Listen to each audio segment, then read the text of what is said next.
paz do Senhor Jesus, seja muito bem-vindo à nossa quarta lição da Escola Bíblica Dominical, que tem por título Conhecendo Minha Personalidade. Vamos orar agradecendo ao Senhor? Senhor, eu te louvo, ó Pai, e te agradeço por mais essa oportunidade que o Senhor nos concede de aprendermos um pouquinho mais da Tua Palavra, seja em cada coração, em cada lar, em nome do Senhor Jesus. Amém.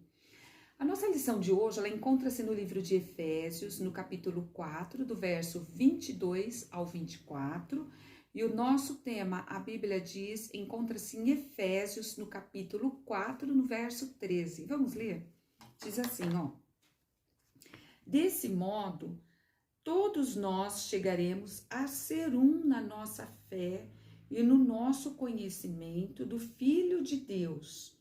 E assim seremos pessoas maduras e alcançaremos a altura espiritual de Cristo, né? Então, para a gente entender um pouquinho desse versículo, a gente vai começar a entender a parte do amadurecimento para poder chegar nessa parte de poder conhecer a altura perfeita de Cristo, né? E é o que o Senhor Jesus quer nos ensinar nessa oportunidade, para a gente se conhecer, para a gente poder melhorar um pouquinho, né? E dentro dessa lição, você se conhece bem? Conhecendo a minha personalidade, você se conhece bem? É uma pergunta assim um tanto curiosa, porque nessa fase da adolescência, onde já, além de ter as mudanças físicas, começa a ter as mudanças na parte das emoções.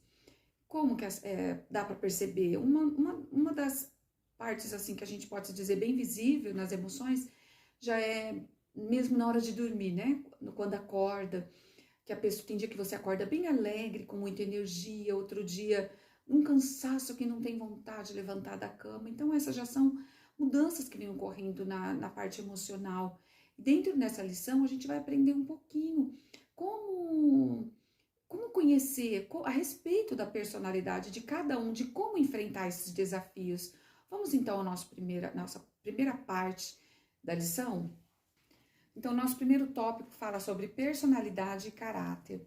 O conhecimento que nós temos de nós mesmos é muito limitado, é muito pequeno, porque se nós tivéssemos a preocupação de conhecer as nossas qualidades, as nossas limitações, talvez nós soubéssemos lidar melhor com as diversidades que vêm do dia a dia, né? E com isso nós erraríamos menos. Porque o que acontece? Cada um de nós já nasce com características específicas, cada um já tem a sua característica, a sua forma de agir, de pensar. Então, assim, outros aspectos são formados no decorrer do tempo. E agora que dentro dessa parte, a gente, para entender melhor personalidade e caráter, às vezes você pode achar que é a mesma coisa, mas são coisas totalmente diferentes, porque a personalidade, ela é formada por características, as características que são as mais essenciais. Ela define quem a pessoa é, ela define, tipo assim, o seu temperamento, o comportamento. Então, isso faz parte da personalidade. E o caráter, ele tem a ver com as nossas atitudes, com o jeito, a maneira de lidar com as pessoas, quando você está perto de alguém. Ele define a forma como a pessoa se relaciona com a outra pessoa. Aqui dentro da lição, ele cita 4 tipos de temperamento, ó.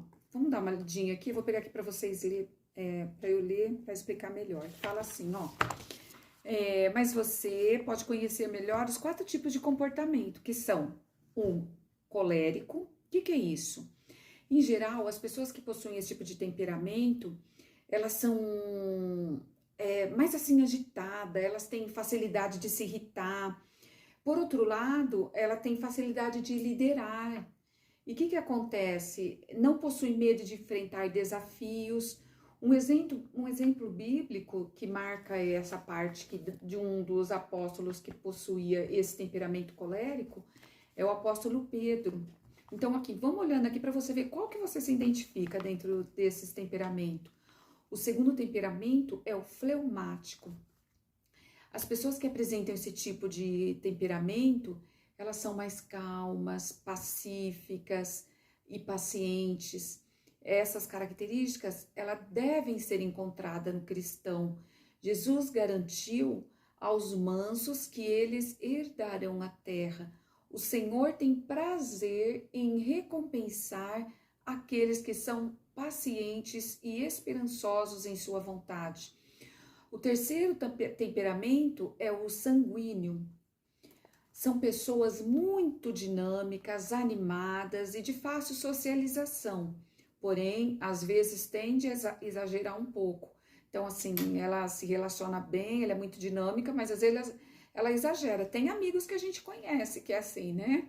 E a outra é a melancólico, que são pessoas que são extremamente sensíveis, tudo se chateia, não pode falar as coisas, né? Ela se entristece com facilidade. E esboçam espontaneamente suas emoções. Ela consegue demonstrar quando ela ficou chateada com alguma coisa que ela ouviu, que ela não gostou. Ela não guarda, ela já demonstra que não ficou contente, né?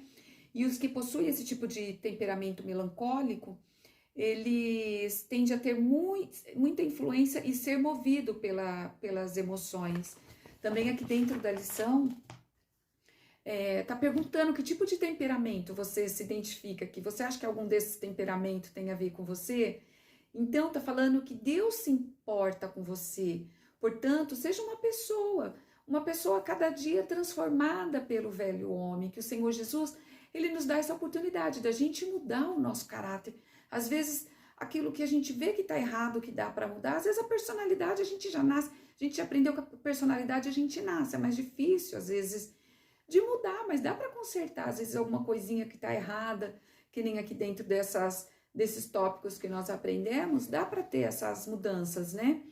Então, o apóstolo Paulo, ele deixa bem claro aqui nesse versículo que nós lemos lá no nosso versículo-chave, que é o 4 e o 13, né? Que fala assim, ó, que a nova vida em Cristo, ela é fruto de uma transformação constante realizada em nossa personalidade e caráter, até que alcançamos a altura espiritual de Cristo. Vamos agora ao nosso segundo tópico? Então, nosso próximo tópico fala sobre minha vida, meus dilemas. E entender a forma como cada temperamento reage dentro de cada situação é muito importante para a gente poder saber, né, como lidar com certas adversidades que vão surgir ao longo do tempo. E vocês vão ter que passar por essas adversidades, por essas dificuldades. Em Romanos 8:28, fala sobre isso aí, que tudo coopera para o bem daqueles que amam a Deus.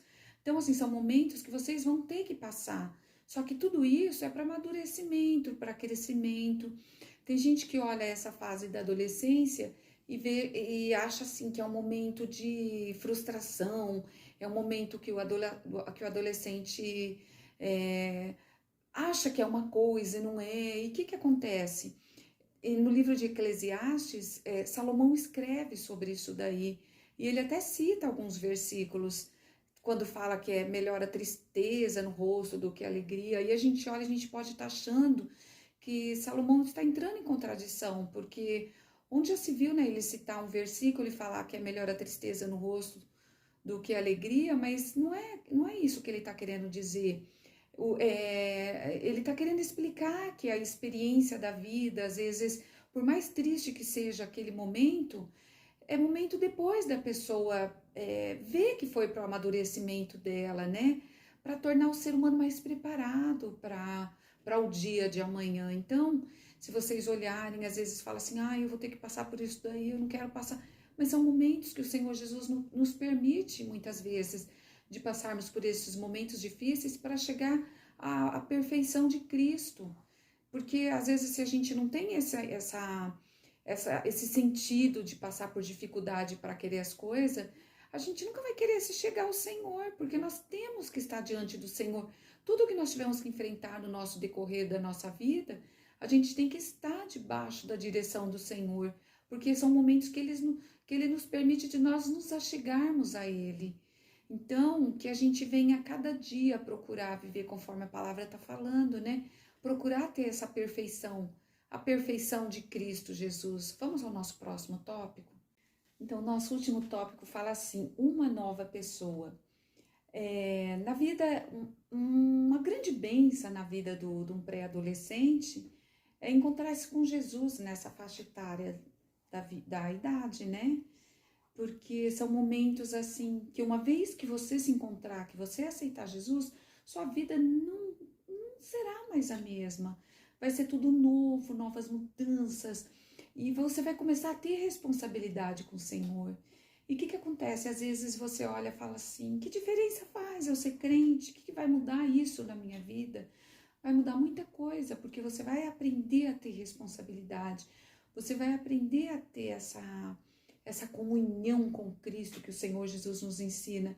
Porque muitos dos adolescentes que nascem filho de crente, ele já acha que ele é crente, mas o Senhor Jesus nos ensina que nós devemos aceitá-lo, ser uma nova criatura, assim como ele falou com Nicodemos. Quando ele fala para Nicodemos que ele tinha que nascer de novo, que Nicodemos não entende, como que pode nascer de novo? Voltar no ventre da mãe e nascer de novo? Não é isso que o Senhor Jesus estava ensinando para Nicodemos. Essa comparação que ele citava era para que a pessoa ela tivesse uma mudança de vida, assim como o bebê nasce para vir ao mundo, a pessoa estava nascendo para Cristo, deixando o velho homem, deixando tudo para trás. A partir do momento que ela se encontrar com o Senhor Jesus, ela tem uma vida nova, uma vida diferente, viver de acordo com a vontade do Senhor Jesus.